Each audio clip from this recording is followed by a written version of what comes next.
livro da Revelação, livro do Apocalipse. Apocalipse, capítulo de número 20. Apocalipse, livro de Apocalipse, capítulo 20.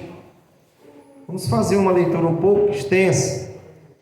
Eu quero ler dos versos 1 a 15. Ler todo o capítulo 20. São apenas 15 versículos. E nós estaremos fazendo uma dissertação, uma exposição desse texto. Amém? Quantos encontraram? Amém.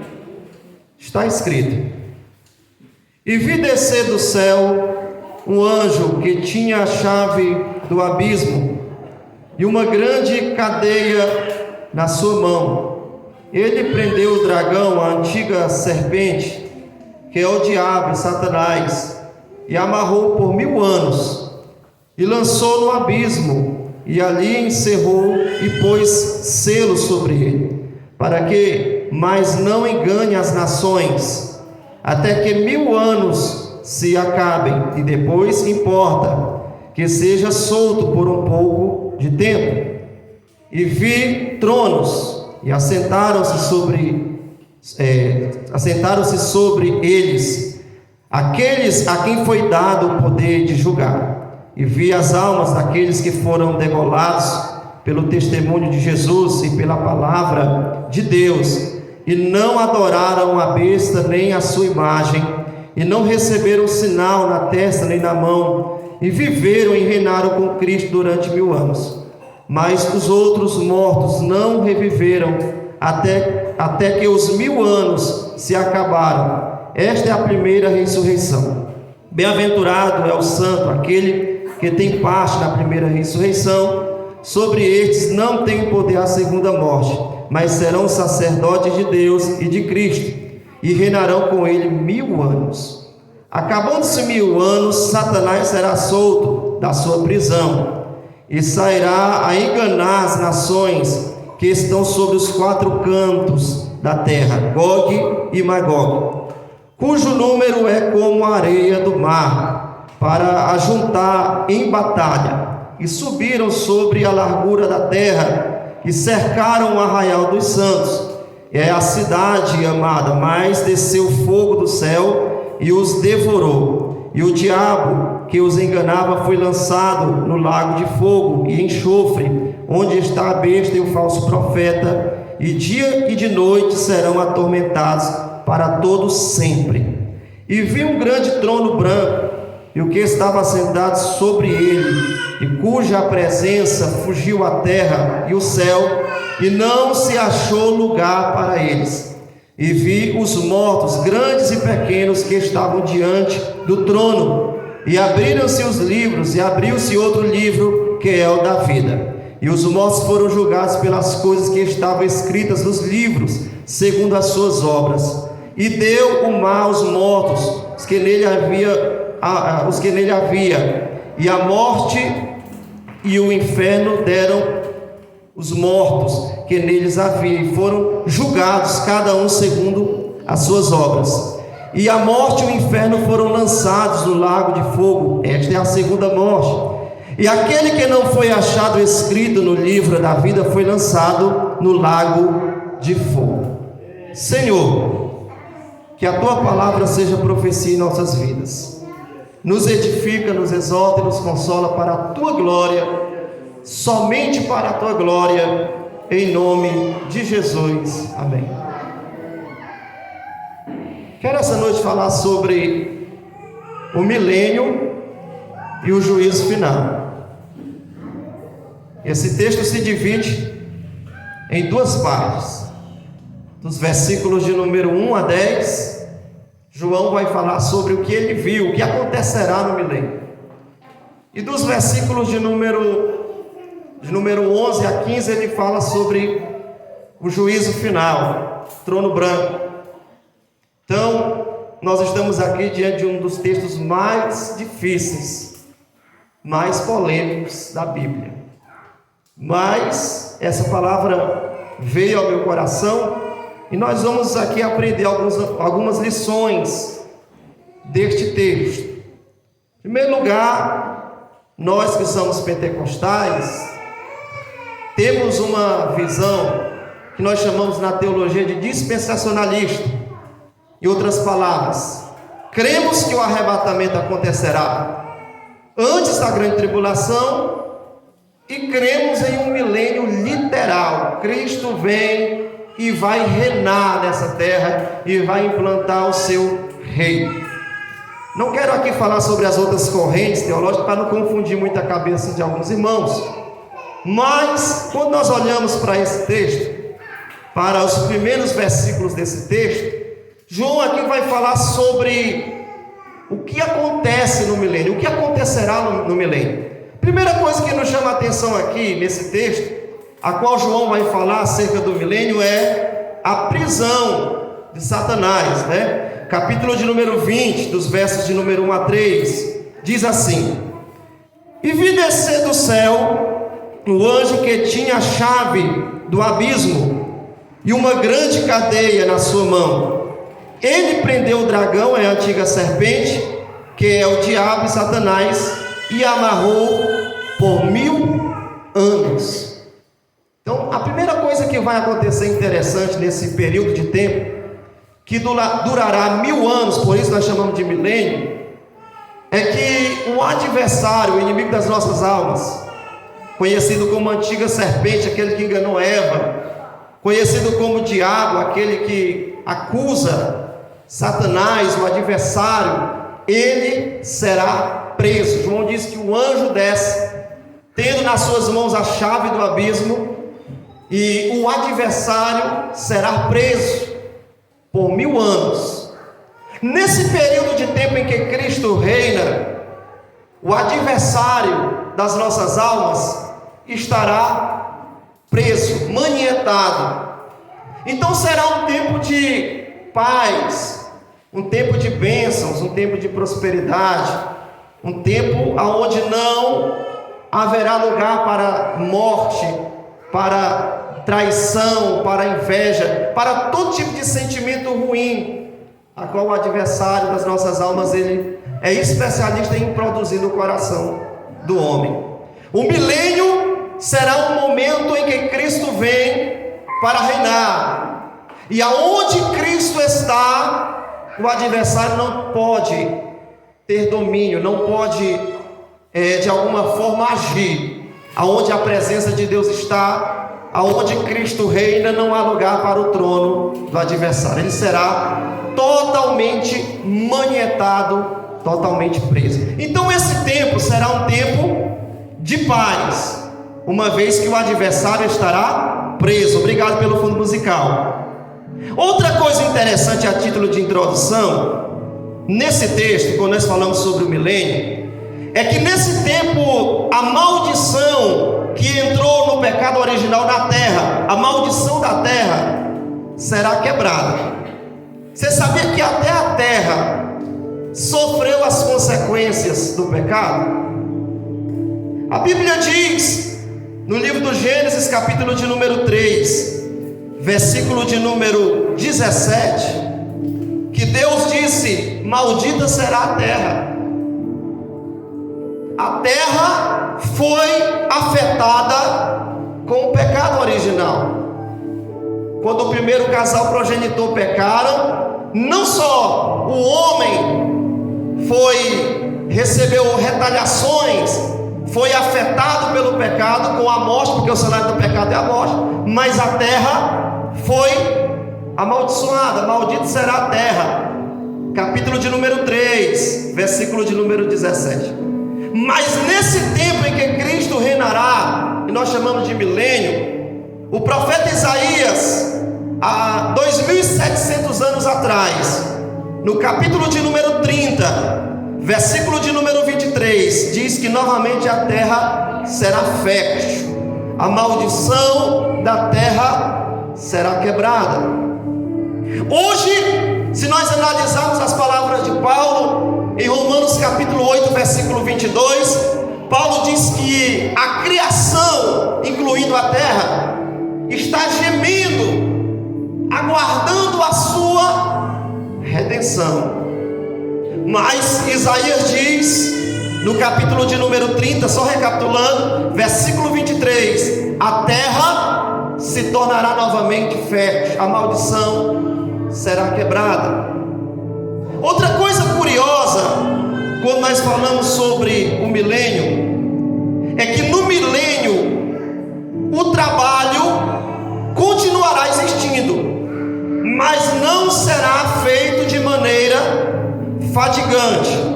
Capítulo de número 3 de Gênesis, versículo de número 19, capítulo 3, versículo 19 de Gênesis, Deus disse para o homem chamado Adão, que do suor do seu rosto ele comeria, ele teria que trabalhar, e do suor do seu rosto ele iria comer, ele iria colher os frutos para a sua prole, para ele, para a sua família. O trabalho não é consequência do pecado, o trabalho já existia antes do pecado original entrar, que isso fique claro. O trabalho não é uma punição de Deus para o homem, porque antes do pecado original entrar no mundo, a Bíblia diz que Deus deu tarefas para Adão e Eva. Uma delas é, para Adão principalmente, para o homem: sujeitai a terra, cultivai a terra. Adão não estava no Éden de braços cruzados, sem ter o que fazer. Ele tinha tarefas, ele tinha trabalhos. Mas quando o pecado original entrou no mundo, a Bíblia diz em Gênesis capítulo de número 3, versículo de número 19, que o homem, ele agora vai trabalhar do suor do seu rosto para comer. Ou seja, o trabalho se tornou algo fadigante, ele tem as suas limitações físicas. O homem agora já não é mais um ser imortal, como era outrora. O homem agora tem as suas limitações físicas. Uma delas é a idade. Os anos se passam, o mundo agora envelhece, a morte se aproxima, doenças, enfermidades. Por isso o trabalho se tornou hoje na nossa vida algo fadigante.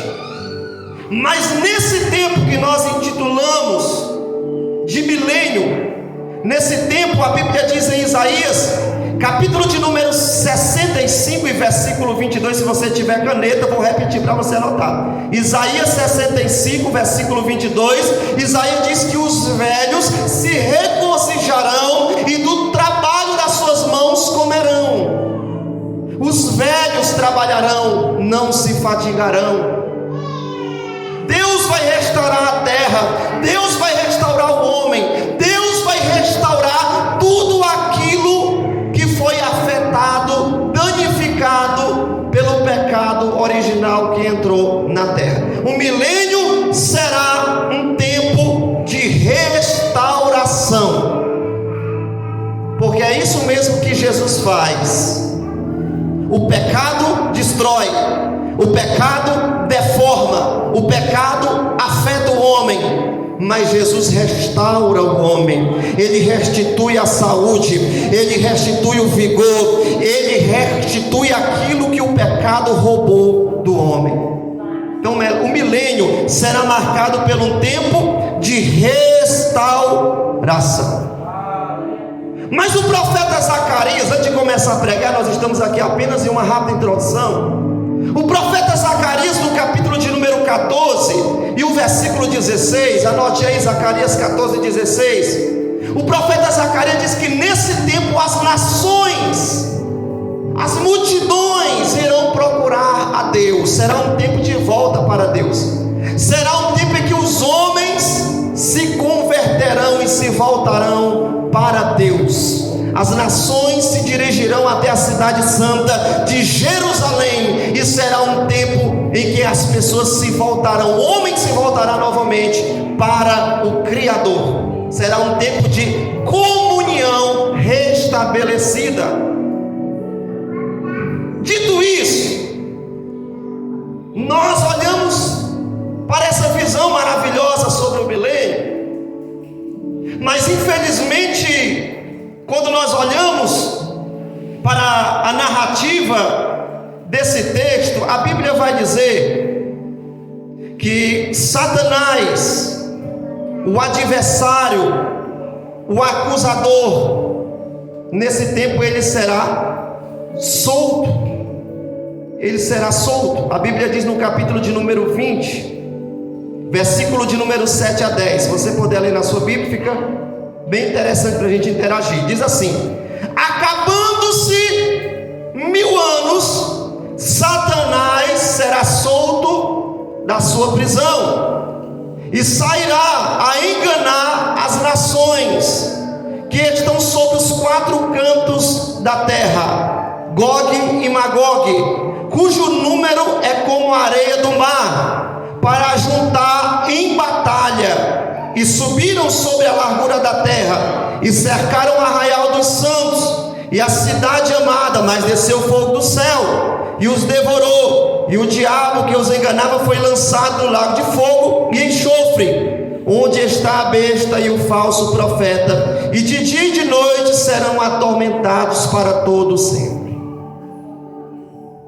Note que no final de 1000 anos, no término desses 1000 anos, o adversário será solto.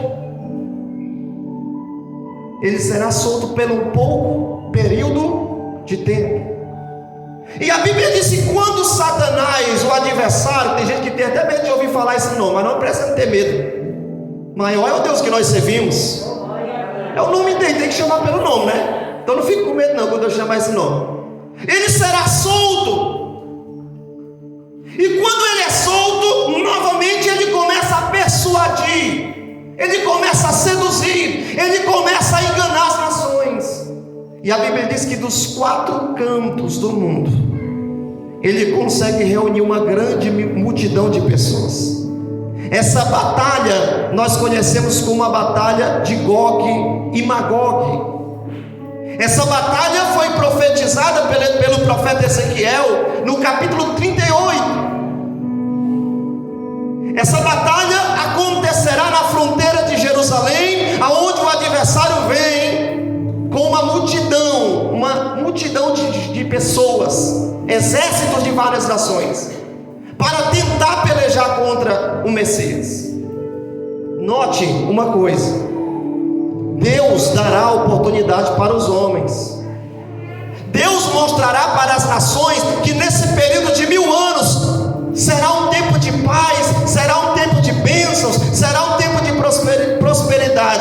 Mas terminando 1000 anos, os homens novamente serão enganados, e as nações serão seduzidas dos 4 cantos do mundo a uma grande batalha, a batalha de Gog e Magog, aonde o adversário vem em direção à cidade santa, a cidade de Jerusalém, porque é lá que Jesus vai estabelecer o seu reino. A cidade santa de Jerusalém estará ali geograficamente, a cidade velha embaixo, espiritualmente e visível a cidade de Jerusalém pairando. Creio eu que será dessa forma. E de repente uma grande multidão, muitos exércitos estão ali sitiando a cidade santa.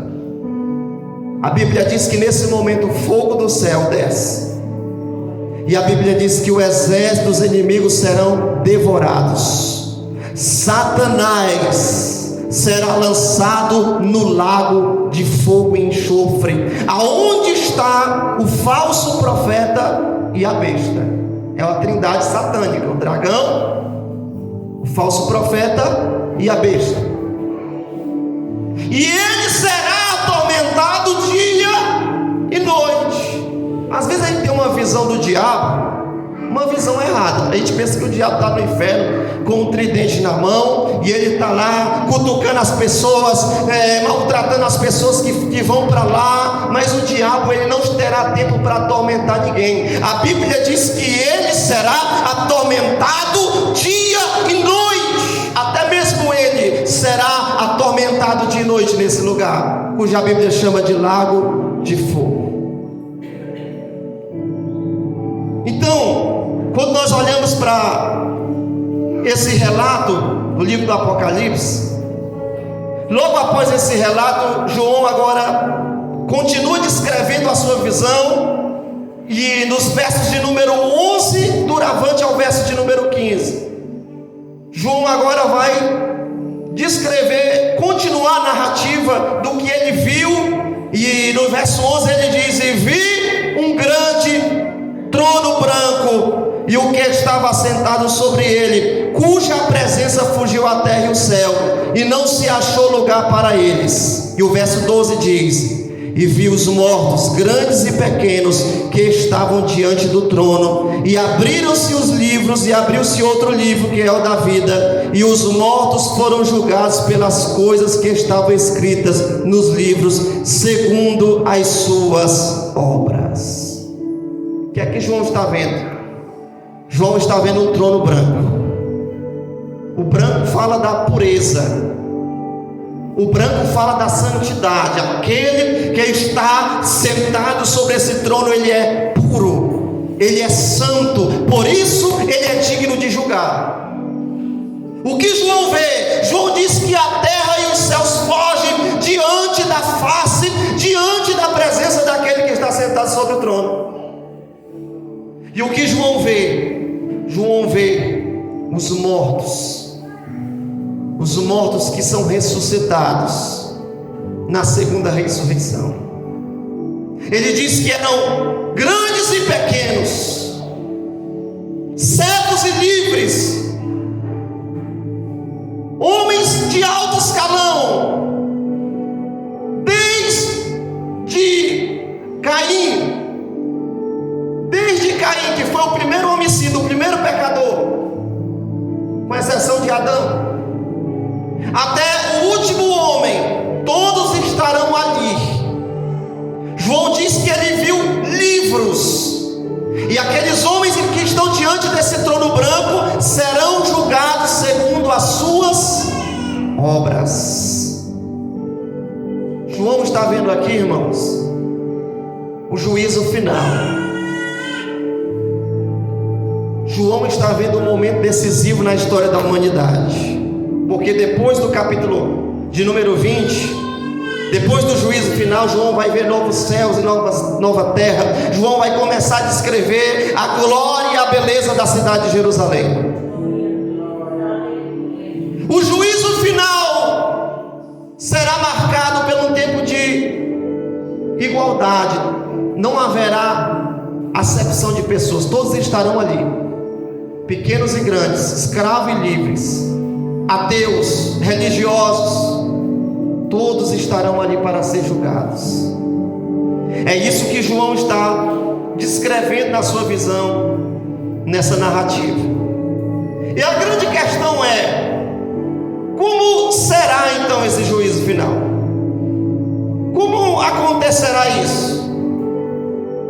Em primeiro lugar, eu quero aqui deixar claro: serão julgados somente aqueles que não têm parte na primeira ressurreição. A primeira ressurreição está em 1 Tessalonicenses, capítulo de número 4, versículo 16. Primeira ressurreição é a ressurreição dos salvos. O apóstolo Paulo diz: e o mesmo Senhor descerá do céu com alarido e com a voz do arcanjo e com a trombeta de Deus, e os que morreram em Cristo ressuscitarão primeiro. Primeira ressurreição, ressurreição dos salvos. Quando acontecerá? No arrebatamento. Todos aqueles que descansam em Cristo hoje, todos aqueles que morreram servindo a Jesus, estão na glória, estão na presença de Deus. Quando Jesus vir em glória na sua segunda vinda, os salvos ressuscitarão para que os seus corpos, seus restos mortais sejam glorificados, transformados, e eles ressuscitarão primeiro. E Paulo diz: e depois nós seremos arrebatados juntamente com eles a encontrar o Senhor nos ares. Portanto, consolai-vos uns aos outros. Essa é a primeira ressurreição. Mas a segunda ressurreição acontecerá logo após o milênio. Os que morreram sem Jesus, os que tiveram oportunidade de se converter, Os que rejeitaram a oportunidade de ter a salvação em Jesus Cristo também ressuscitarão, só que depois do milênio. Note que na narrativa, seguindo uma linha cronológica, logo após o milênio, João vai falar do juízo final e vai falar sobre aqueles que ressuscitam para ser julgados. No versículo de número 12: e vi os mortos, grandes e pequenos, que estavam diante do trono, e abriu-se os livros, e abriu-se outro livro, que é o da vida, e os mortos foram julgados pelas coisas que estavam escritas nos livros, segundo as suas obras. A Bíblia diz no verso de número 13: e deu o mar os mortos que neles havia, e a morte e o inferno deram os mortos que neles havia, e foram julgados cada um segundo as suas obras. Verso 14, não, só até o verso número 13, vamos lá, fica no verso 13 por enquanto. Esses mortos estão ressuscitando para ser julgados. A terra e o mar dará conta dos seus mortos, o inferno dará conta. Todos aqueles que já estão em tormentos no inferno, que é uma prisão provisória, porque a prisão eterna será o lago de fogo.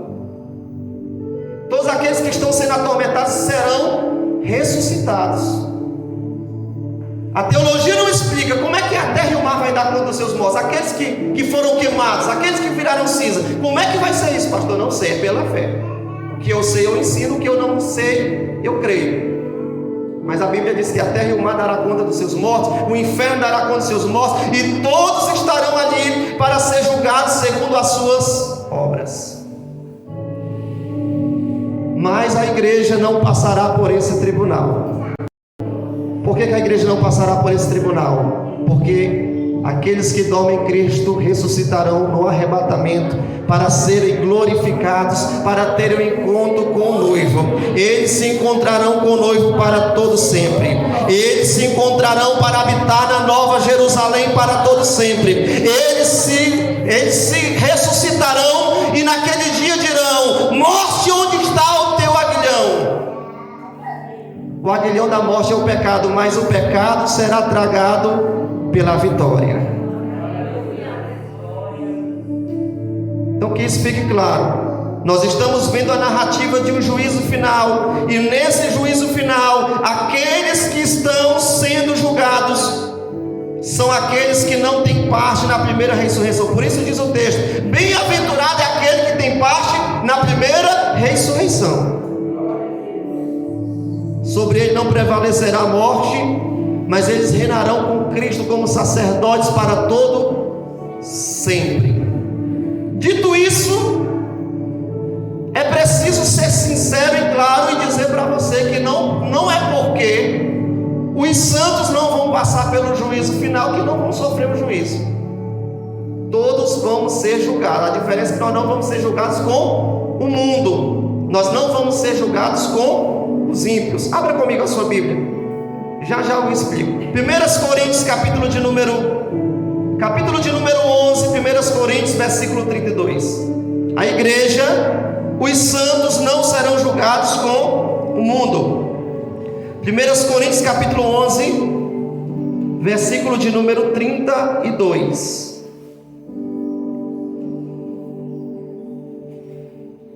1 Coríntios 11, versículo 32 diz aqui: mas quando somos julgados, somos repreendidos pelo Senhor, para não sermos condenados com o mundo. Agora abra comigo a sua Bíblia em 2 Coríntios capítulo 5, versículo de número 10.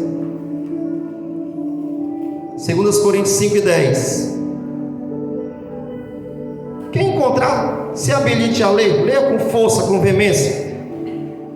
Capítulo 5, versículo 10 de 2 Coríntios.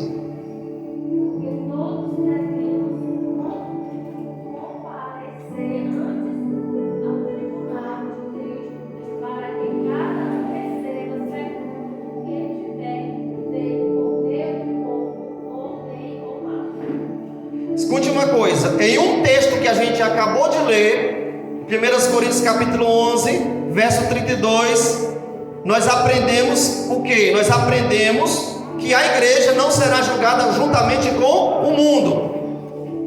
E agora nesse texto de 2 Coríntios capítulo 5 versículo 10, Paulo está dizendo o quê? Porque todos devemos comparecer ante o tribunal de Cristo, para que cada um receba segundo o que tiver feito, por meio do corpo, bem ou mal. Espera aí, agora eu tenho que explicar, né? Compliquei, tenho que descomplicar.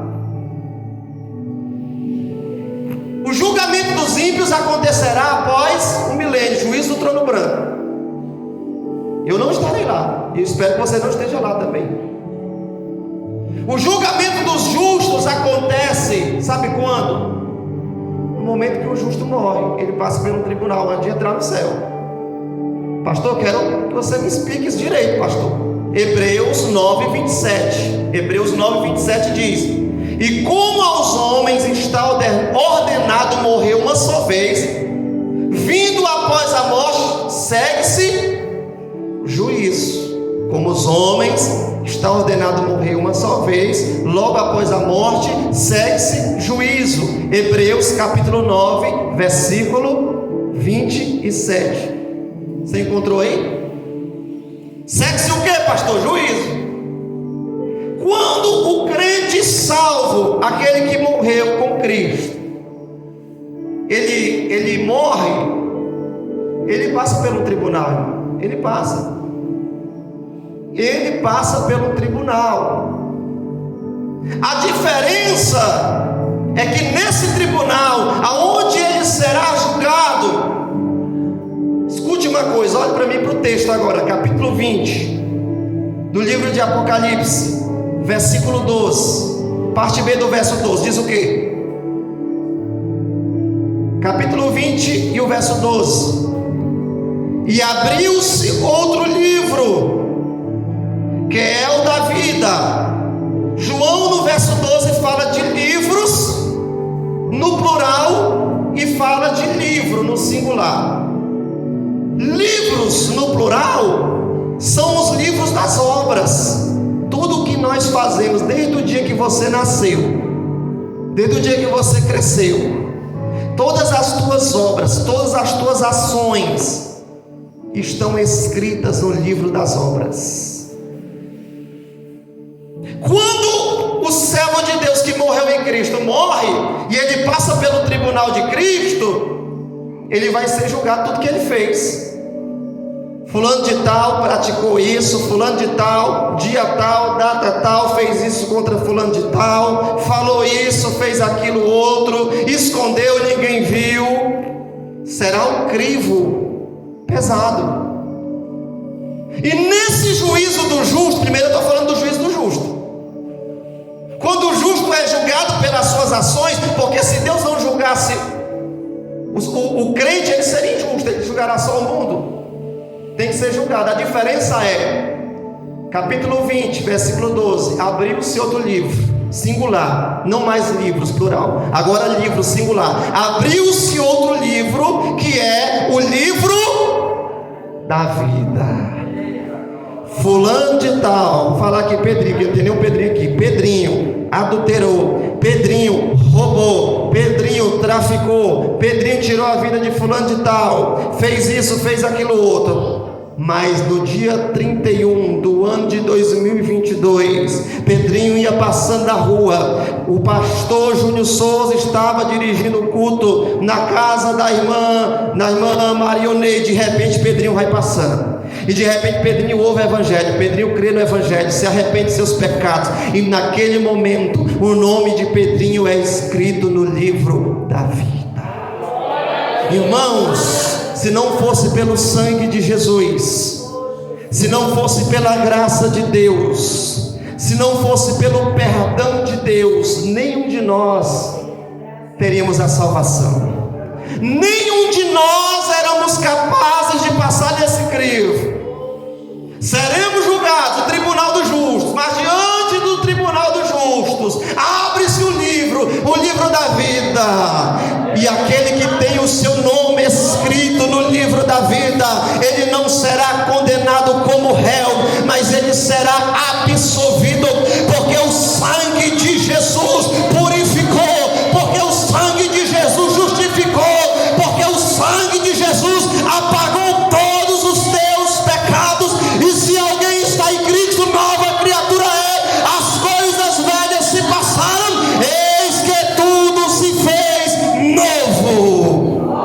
você entrará na glória, no descanso eterno, na nova Jerusalém, para estar com Cristo para todos sempre. Essa é a diferença. Essa é a diferença do justo e do ímpio. Agora, voltando aqui a atenção para o texto, vamos aprender aqui como é que será esse juízo. Como é que os homens serão julgados? Como é que Deus vai julgar os homens?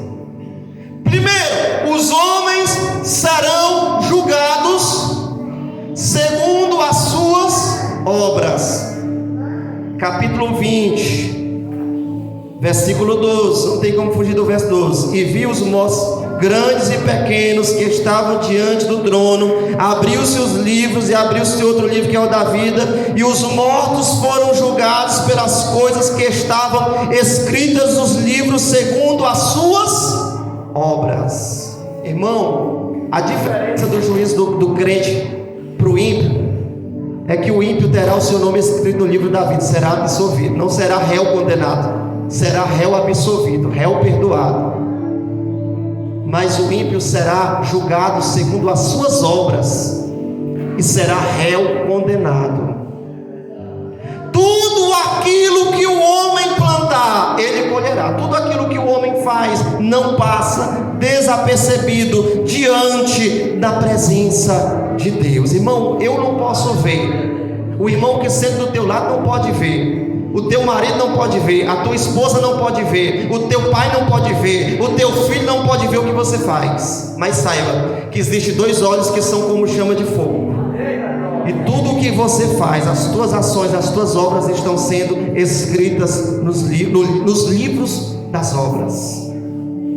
Os homens serão julgados segundo as suas obras. E o que diz Mateus 16 e 27? Quem quiser abrir e ler, Mateus 16 e 27 diz: e quando o Filho do Homem vier na glória com os anjos, então recompensará cada um segundo as suas obras.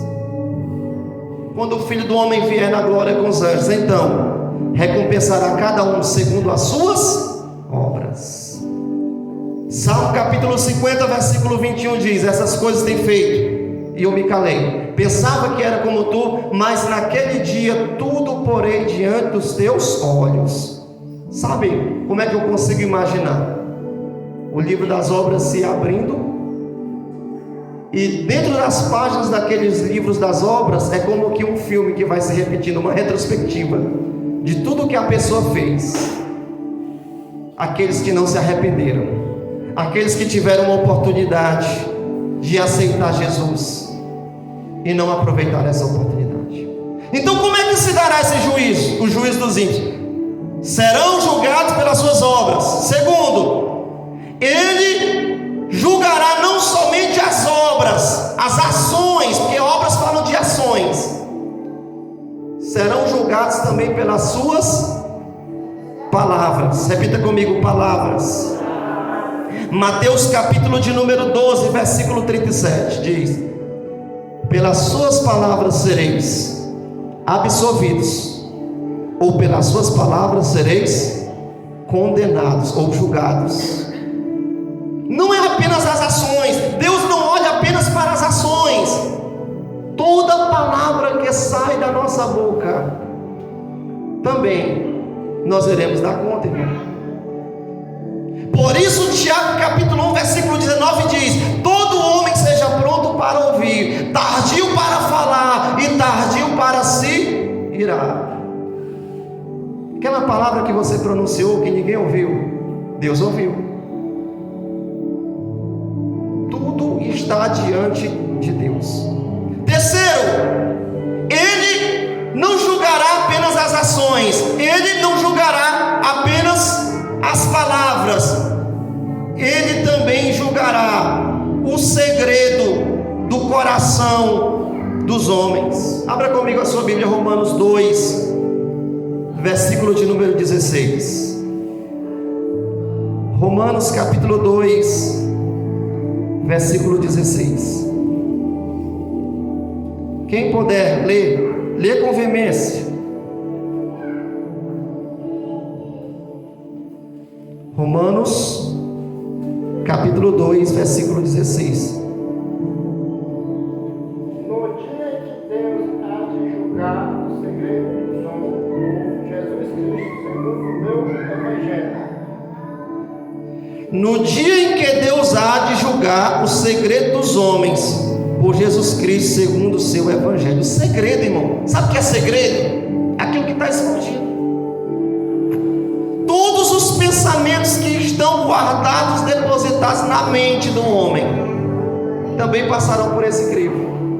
Você está entendendo? Aquilo que ninguém sabe, aquilo que ninguém ouviu, aquilo que ninguém viu, aquilo que apenas está na sua mente, Deus julgará o segredo do coração dos homens. E quem está me entendendo, diga amém. Mas não apenas isso, também julgará os homens pelas suas omissões. Eu quero que você leia, eu vou ler para você, Mateus capítulo 25. Julgará também os homens pelas suas omissões. Mateus 25, versículo 41 a 46. Mateus capítulo 25, versículo 41 a 46. Quem encontrou, diga amém. Então dirá também aos que estiverem à sua esquerda: apartai-vos de mim, malditos, para o fogo eterno, preparado para o diabo e seus anjos. Porque tive fome e não me deste de comer, tive sede e não me deste de beber, sendo estrangeiro não me recolhestes, estando nu não me vestistes, estando enfermo e na prisão não me visitastes. Então eles também lhes responderão, dizendo: Senhor, quando te vimos com fome, ou com sede, ou estrangeiro, ou nu, ou enfermo, ou na prisão, e não te servimos? Verso 45. Então lhes responderá, dizendo: em verdade vos digo, que quando a um destes pequeninos não fizerdes, quando a um desses pequeninos o não fizerdes, não fizerdes a mim. E o verso 46: irão estes para o tormento eterno, mas os justos para a vida eterna. Já pensou, irmão? Os homens serão julgados pelas suas omissões. Isso é muito sério. Tiago, capítulo de número 4, versículo 17, diz: aquele que pode fazer o bem e não faz o bem, comete pecado. Sabe, no dia do juízo final, os bens materiais irão depor contra os ricos. Os ricos que estão entesourando riquezas, patrimônios, bens materiais, e que sonegam fazer o bem para aqueles que estão perecendo. Os bens materiais irão depor contra os ricos naquele dia. Os homens também serão julgados pelas suas omissões. Quem pode passar nesse crivo? O homem será julgado pelas suas obras, o homem será julgado pelas suas palavras, o segredo do coração do homem será julgado, o homem será julgado pelas suas omissões. É isso mesmo que nós podemos aprender segundo a narrativa desse texto. Esse dia será um dia de acerto de contas, aonde até mesmo a morte e o inferno serão julgados. Isso aqui é muito interessante. O verso 14 diz: e a morte e o inferno foram lançados no lago de fogo. Esta é a segunda morte. Já pensou? Pastor, agora embaralhou tudo, pastor. Não, vou explicar, calma. A morte e o inferno serão julgados. Pastor, o que é a morte? A morte é um estado, é uma passagem. Quando um crente morre, nós ouvimos a expressão: fulano de tal passou para a glória. A morte é uma passagem, é um estado. O inferno é um lugar provisório, é um lugar onde já está a alma daqueles que partiram sem Jesus, que não se arrependeram. É um lugar aonde já está o falso profeta e a besta. É um lugar provisório. Pastor, o que é um lugar provisório? É um lugar oposto de permanente. Por exemplo, eu alugo uma casa, mas eu tenho um projeto de morar nessa casa apenas por 6 meses. Então essa casa é uma casa provisória. Mas eu compro uma outra casa e tenho um projeto de morar nessa casa até que Cristo me leve. Então essa casa é uma casa permanente. O inferno não. O inferno é um lugar provisório. Mas a Bíblia diz que a morte e o inferno também serão lançados no lago de fogo. Deus não vai deixar passar nada nesse dia, irmão. Deus não vai deixar passar nada nesse dia. Será um pente fino, será um dia de acerto de contas, onde ninguém escapará diante daquele que estará sentado sobre o trono branco. E o último versículo, esse versículo aqui é a esperança de todos aqueles que são salvos e a tristeza de todos aqueles que não são salvos.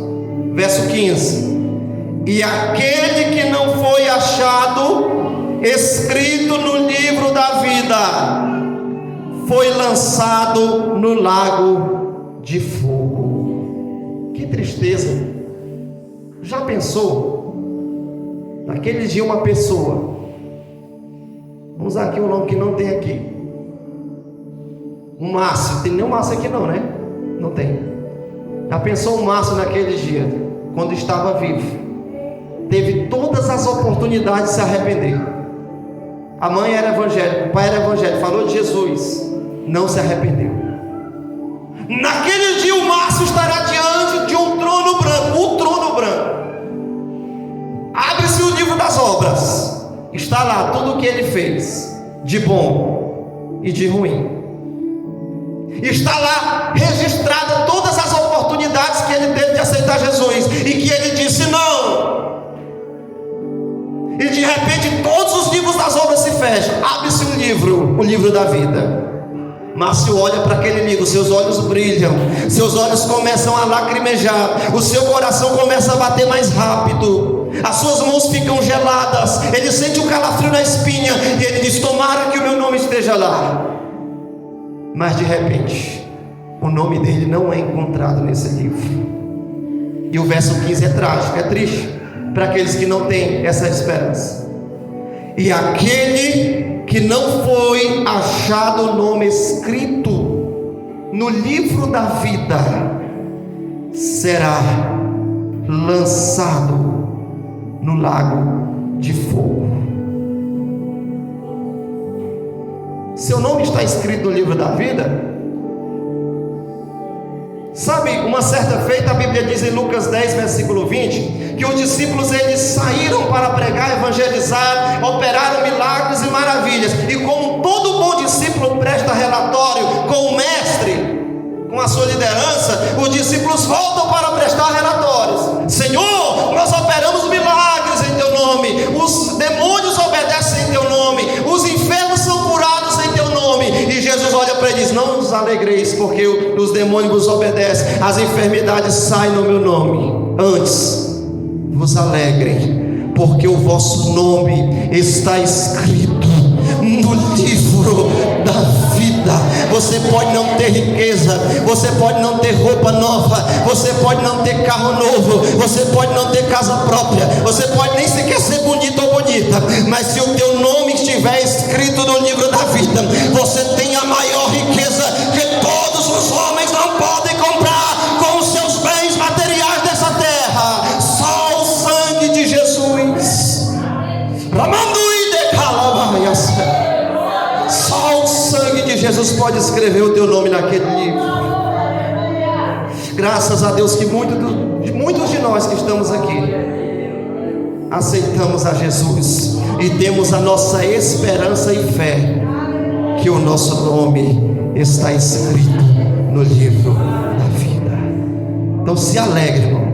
Venha para cá do Senhor alegre. Venha com a alegria do primeiro amor, glorificando, exaltando ao Senhor, porque muitas pessoas têm tudo que o mundo pode oferecer, mas não tem o seu nome escrito no livro da vida. Você tem a maior riqueza de todas. Você tem o Espírito Santo no teu coração. Você tem o Espírito Santo que intercede por você aqui. E ao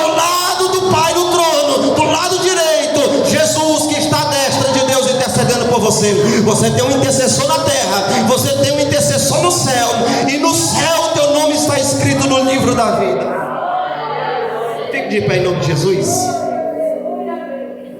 Glória a Deus. Glória a Deus. Glória a Deus. Não jogue fora aquilo que Deus fez por você.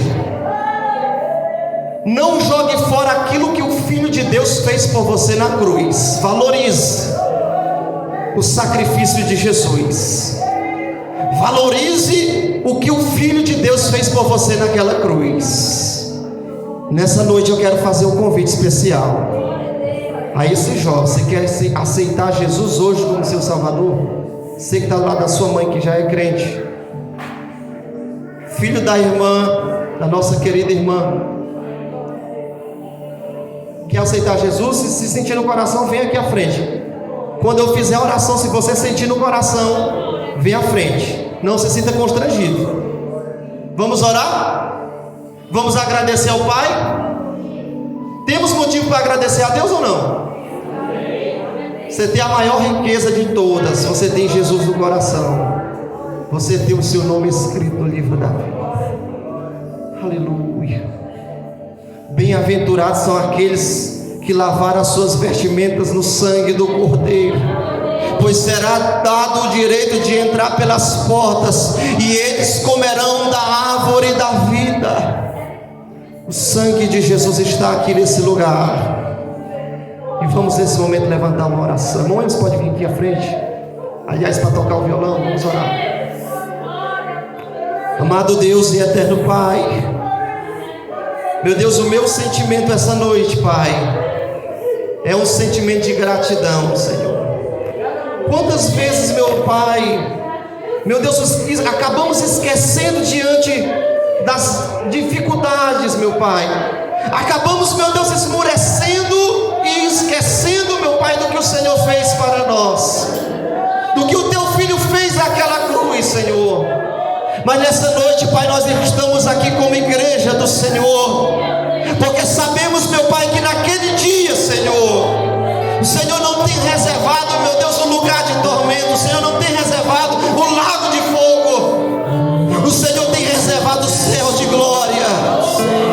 Meu Deus, essa noite nós queremos glorificar o Teu nome, Senhor, e pedir, meu Deus, em nome de Jesus Cristo, Pai, que o sangue de Jesus, o sangue do Teu Filho, Senhor, meu Deus, venha apagar todas as transgressões, tudo aquilo, meu Deus, que foi cometido, Pai, através de ações, todos os pecados que foram cometidos através de palavras, todos os pecados que foram cometidos através de pensamentos que ninguém sabe, mas o Senhor sabe, todos os pecados que foram cometidos quando nós omitimos fazer o bem para o nosso próximo, Senhor, perdoa nessa noite, Pai. Meu Deus, sabemos que a Tua graça, meu Deus, o fator primordial da nossa salvação. O segredo não vem de nós, vem da Tua graça, Senhor, vem do sangue do Teu Filho, Pai. Então nessa noite, meu Deus, eu quero orar por essa vida, essa pessoa, meu Deus, que entrou na Tua casa essa noite, acusada pelo tribunal da sua consciência, essa pessoa que entrou, meu Deus, nessa noite na Tua casa, Pai,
salvação.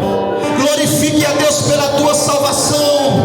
E não deixe que nada nem ninguém, não permita que o acusador, o usurpador, venha te seduzir, venha te levar a perder essa tão grande bênção que é a salvação da tua alma. Em nome de Jesus, meu Pai, meu Deus, eu peço nessa noite, fortalece, meu Deus, cada um dos teus servos.